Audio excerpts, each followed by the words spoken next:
माझ्या मित्राने मला एक प्रश्न विचारला, अरे तू हिंदू नाही का, तुला धर्माबद्दल प्रेम नाही का, तू धर्माचा एवढा का द्वेष करतो?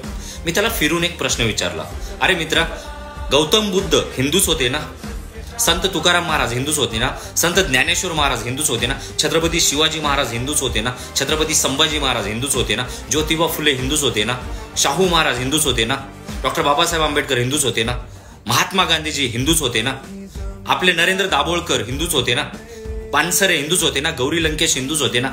मग ह्या सर्व वैचारिक हिंदूंना संपवण्यासाठी गेल्या 5000 वर्षापासून कुठल्या लोकांनी प्रयत्न केलेला आहे?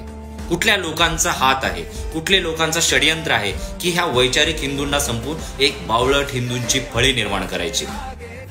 माझी लढाई ह्या मधल्या रेषेमध्ये आहे. एका बाजूला तर्कशील हिंदू आहे, दुसऱ्या बाजूला बावळट हिंदू आहेत, आणि त्याच्या मधली जी लढाई आहे ती मनुवादीची लढाई आहे.